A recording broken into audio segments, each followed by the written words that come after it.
نبی کریم صلی اللہ علیہ وآلہ وسلم نے فرمایا، غیب کی 5 کنجیاں ہیں جنہیں اللہ کے سوا اور کوئی نہیں جانتا۔ دیکھیں، آپ لوگوں نے سب سے پہلے تو یہ چیز نوٹ کرنی ہے کہ نبی پاک صلی اللہ علیہ وآلہ وسلم کا جو فرمان ہے اس کا کیا مقصد ہے۔ آپ صلی اللہ علیہ وآلہ وسلم کس حساب سے بات کر رہے ہیں؟ آپ نے اپنے حساب سے بات نہیں سمجھنی، آپ نے نبی پاک صلی اللہ علیہ وآلہ وسلم کے حساب سے بات سمجھنی ہے، اور آپ کو تب یہ بات بالکل صحیح سمجھ آ جائے گی۔ دیکھیں، آپ صلی اللہ علیہ وآلہ وسلم کے پوائنٹ آف ویو سے اگر آپ دیکھیں تو آپ کو یہ چیز صاف سمجھ آئے گی۔ ایک تو نمبر 1 پر یہ ہے کہ اللہ کے سوا اور کوئی نہیں جانتا کہ رحم مادر میں کیا ہے۔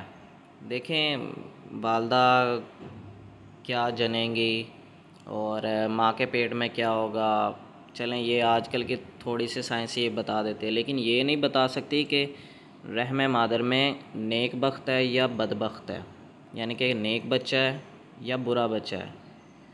اور رہی بات، آپ اس چیز سے یہ بھی نوٹ کر سکتے ہیں، دیکھیں نبی پاک صلی اللہ علیہ وآلہ وسلم کا اس سے کیا لینا دینا، لڑکا ہے یا لڑکی ہے۔ اصل چیز جو لائف میں ڈیپینڈ کرتی ہے وہ یہ ہے کہ لڑکا نیک ہے یا گناہ گار ہے۔ اصل چیز یہ ڈیپینڈ کرتی ہے۔ اگر آپ ذرا پوائنٹ آف ویو سے ذرا سوچیں تو اس چیز سے تو ہمارا کوئی لینا دینا نہیں ہے آج کل کی لائف میں، ٹھیک ہے۔ تو دوسرا یہ ہے کہ اللہ کے سوا اور کوئی نہیں جانتا کہ کل کیا ہوگا۔ اس چیز میں بھی بہت سے لوگ اپنی اپنی رائے دیتے ہیں کہ اللہ تعالیٰ نے بہت سے لوگوں کو غیب کا علم ضرور دیا ہے کہ وہ بتا دیتے تھے کہ اس ٹائم یہ ہونے والا ہے۔ جس طریقے سے کچھ بھائیوں نے یہ بھی کہا تھا کہ جنگ بدر کا علم دیا تھا، تو وہ اللہ تعالیٰ نے وحی نازل کی تھی، اور وہ اللہ تعالیٰ نے وحی کے ذریعے علم دیا تھا، وہ قرآن پاک کا علم ہے، وہ اللہ نے ہی بتایا تھا، ٹھیک ہے۔ اسی طریقے سے جنگ احد کا، تو اگر یہ علم بھی ہوتا کسی کو تو 70 صحابہ کرام شہید نہ ہوتے، اور اس میں آپ صلی اللہ علیہ وآلہ وسلم کے پیارے چچا جان وہ بچ جاتے، اور آپ صلی اللہ علیہ وآلہ وسلم یقیناً ان کو بچانے کے لیے وحشی سے بچا لیتے اور اس کو قتل کر دیتے۔ تو آپ نبی پاک صلی اللہ علیہ وآلہ وسلم کے پوائنٹ آف ویو سے دیکھیں کہ آپ صلی اللہ علیہ وآلہ وسلم نے کس حساب سے کہا ہے کہ اللہ تعالیٰ کیا کہہ رہے ہیں۔ اللہ تعالیٰ کے حساب سے دیکھنا ہے آپ نے اپنے حساب سے نہیں دیکھنا ہے۔ اللہ تعالیٰ نے ہر ایک کو مکمل علم نہیں دیا کہ میں اگلے دن جو کروں گا، میں اس ٹائم یہ کھاؤں گا، اس ٹائم یہ پیوں گا، اس ٹائم اتنا سانس لوں گا، اتنا یوں کروں گا، یہاں سے اٹھوں گا، ادھر جاؤں گا۔ ہر چیز کا ہمیں علم نہیں ہوتا، تھوڑا بہت تو ہمیں آئیڈیا ہوتا ہے۔ اتنا تو چلے ہمیں بھی آئیڈیا ہوتا ہے کہ ابو جہل جو ہے وہ کیسا تھا، نیک تھا یا بدبخت تھا۔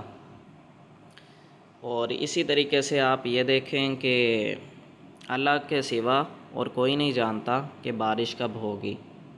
بارش کا علم بھی اللہ تعالیٰ کو معلوم ہے، اور کوئی بھی نہیں جانتا۔ دیکھیں، بادل دیکھ کر تو کوئی بھی بتا سکتا ہے کہ بارش ہونے والی ہے۔ ہمارے سامنے بادل آ جائیں تیز تو ہم بھی تھوڑا آئیڈیا لگا لیتے ہیں، لیکن کوئی بھی شخص یہ نہیں بتا سکتا۔ اور نبی پاک صلی اللہ علیہ وآلہ وسلم کے دور میں بھی ایسا ہوتا تھا کہ بہت زیادہ بارش کے بادل ہوں تو کوئی بندہ اپنا آئیڈیا تو لگا لیتا تھا نا کہ بارش ہونے والی ہے۔ یہاں بات یہ نہیں ہو رہی، یہاں پر بات جو ہو رہی ہے وہ یہ ہو رہی ہے کہ اگلے چند ہزار سال تک یا اگلے 1 لاکھ سال تک کس جگہ پر، کس زمین پر، کس حصے پر بارش ہوگی اور کتنی ہوگی، ہم یہ نہیں بتا سکتے۔ ہم تھوڑا آئیڈیا تو لگا سکتے ہیں بادلوں کو دیکھ کر کہ یہ بارش ہوگی، ہم بالکل ایکوریٹ نہیں بتا سکتے کہ اس جگہ پر اگلے 1000 سال میں اس جگہ پر بارش ہوگی اور اس جگہ پر بارش نہیں ہوگی۔ ایسا کوئی بھی آج تک سائنس میں نہ کوئی ٹیکنالوجی ہے، نہ اب تک آ سکے ہے، نہ کوئی بتا سکے گی۔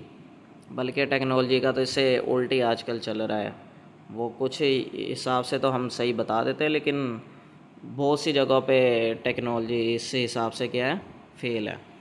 تو آپ لوگوں نے نبی پاک صلی اللہ علیہ وآلہ وسلم کے پوائنٹ آف ویو سے بات سمجھنی ہے، اپنے پوائنٹ آف ویو سے نہیں سمجھنی۔ تو اور باقی آگے اللہ کے سوا اور کوئی نہیں جانتا کہ کس جگہ کوئی مرے گا، ٹھیک ہے۔ اب یہاں پر جو ہے ایک اور بھی بات آ سکتی ہے کہ نبی کریم صلی اللہ علیہ وآلہ وسلم کو یہ اللہ تعالیٰ نے عطائی علم دیا تھا، تھوڑا غیب کا علم بتایا تھا اپنے فضل سے، اور دیکھا جائے تو اللہ تعالیٰ نے تو قرآن پاک یہ کتنی بڑی غیب کی بات ہے یہ تو بتائی ہے، لیکن ہم ہر دنیا کے ہر شخص کے بارے میں نہیں کہہ سکتے کہ یہ شخص یہاں پر مرے گا، یہ شخص یہاں مرے گا، ورنہ ہر شخص تو اپنے پیارے کو بچا لیتا، ایکسیڈنٹ ہونے سے بچا لیتا، ٹھیک ہے۔ تو نبی پاک صلی اللہ علیہ وآلہ وسلم کو یہ اتنا علم تھوڑا دیا گیا تھا اللہ تعالیٰ کی طرف سے، اور آپ صلی اللہ علیہ وآلہ وسلم جب بھی کوئی بات بتاتے تھے تو یہ چیز ضرور ذہن میں رکھیں کہ آپ صلی اللہ علیہ وآلہ وسلم یہ ضرور کہا کرتے تھے کہ یہ اللہ تعالیٰ کے فضل سے علم ہے، اور اللہ تعالیٰ نے یہ مجھے اپنا علم عطا فرمایا ہے، یہ میرا ذاتی علم نہیں ہے۔ آپ صلی اللہ علیہ وآلہ وسلم نے یہ بتا دیا تھا ابو جہل یہاں مرے گا، یہ یہاں مرے گا، یہ خبیث جو ہے یہ وہ جو کفار کے قریش کے سردار تھے ان سب کے بارے میں بتایا ضرور تھا، لیکن یہیں پر بات آپ صلی اللہ علیہ وآلہ وسلم یہ کہہ رہے ہیں کہ اللہ کے سوا کوئی نہیں جانتا، تو اس کا کیا مطلب ہوا؟ آپ صلی اللہ علیہ وآلہ وسلم اپنی بات کی مخالفت کر رہے ہیں؟ نہیں، اس کا مطلب یہ ہوا کہ اللہ تعالیٰ کے علاوہ کوئی نہیں جانتا کہ کس کس جگہ پر دنیا کے ہر شخص کو موت آنی ہے، یہ مکمل نالج کسی کو نہیں ہے۔ آگے آ جاتے ہیں، اور اللہ کے سوا کوئی نہیں جانتا کہ قیامت کب قائم ہوگی۔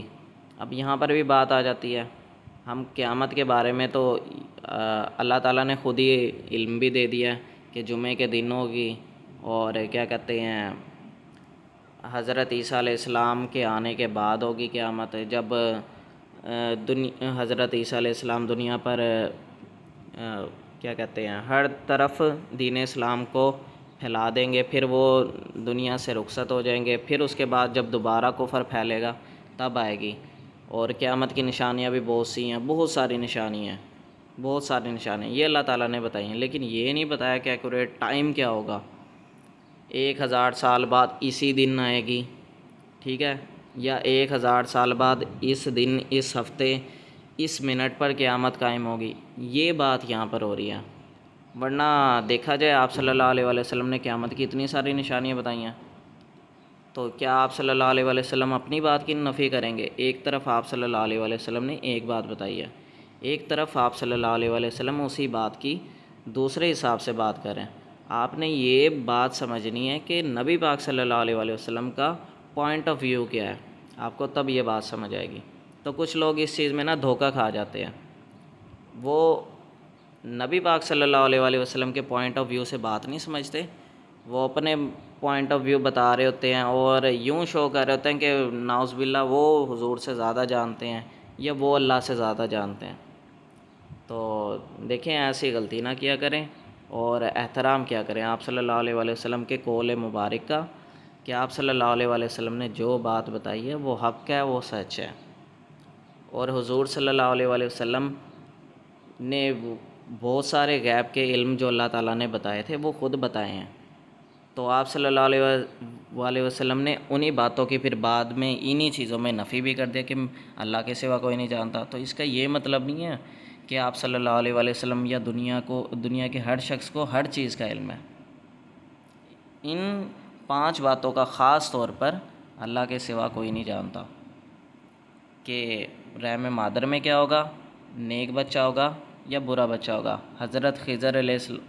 حضرت خضر کے بارے میں لوگ کہتے ہیں واللہ عالم وہ نبی ہیں یا نہیں ہیں، اس کے بارے میں تو قرآن پاک میں کوئی پکی دلیل نہیں ہے، اللہ بہتر جانتا ہے۔ تو یا اللہ کے نیک بندے تھے وہ، تو انہوں نے ایک لڑکے کو قتل کیا تھا کہ ان کو یہ علم اللہ تعالیٰ کی طرف سے دیا گیا تھا کہ یہ لڑکا آگے جا کے بدبخت ہوگا، لیکن وہ رحم مادر والا واقعہ نہیں تھا۔ تو یہاں بھی ایک بات خوب سمجھ لینی چاہیے لوگوں کو کہ وہ رحم مادر والی بات نہیں ہو رہی ہے، وہ بچہ جو تھا وہ گرون تھا، یعنی کہ بڑا ہوا تھا، ٹھیک ہے، اس کے بارے میں تھی وہ بات۔ اور رہی بات یہ کہ ہر شخص کے بارے میں نہیں علم تھا کہ یہ لڑکا جو ہوگا یہ بدبخت ہوگا یا خوش بخت ہوگا. یہاں بات ہو رہی ہے کہ ہر انسان کے بارے میں کہ رحم مادر میں کیا ہے. ٹھیک ہے. اور اسی طریقے سے رحم مادر میں کیا ہے اللہ کے سوا کوئی نہیں جانتا کہ کل کیا ہوگا. اگر ہمیں کل کا علم ہوتا تو ہم تو اپنی موت سے بچے ہوئے ہوتے, ہم ایکسیڈنٹ سے بچے ہوتے, دنیا کا ہر شخص بچا ہوتا. ابو جہل بھی اپنے کیا کہتے ہیں وہ جو مردود ہے وہ بھی اپنی موت سے بچ جاتا. آپ صلی اللہ علیہ وآلہ وسلم کو کل کے علم کا پتہ ہوتا تو آپ صلی اللہ علیہ وآلہ وسلم اپنے اصحاب کو بچا لیتے. ٹھیک ہے. اللہ تعالیٰ نے ضرور غیب کا علم دیا, ضرور غیب کا علم دیا, ہم یہ نہیں اس چیز کا انکار نہیں کرتے, لیکن ہم نے یہ بھی تو سمجھنا یہاں پر آپ صلی اللہ علیہ وآلہ وسلم کس حساب سے بات کر رہے ہیں, کہیں ہم اس کی نفی تو نہیں کر رہے. ٹھیک ہے. ہم نے حضور صلی اللہ علیہ وآلہ وسلم کی کسی بات کی نفی نہیں کرنی ہے. ٹھیک ہے. تو یہ بات خوب ذہن میں رکھیں. کچھ لوگ کنفیوز ہو جاتے ہیں اس حدیث کے بارے میں, تو سوچا تھوڑی وضاحت کر دیں اس چیز کی کہ ہم نے نبی پاک صلی اللہ علیہ وآلہ وسلم کے پوائنٹ آف ویو سے سوچنے کی کوشش کرنی ہے, اپنے پوائنٹ آف ویو کو ذہن میں نہیں لانا ہے. ٹھیک ہے. تو آپ کو یہ بات سمجھ آئے گی تبھی. اوکے, اللہ حافظ.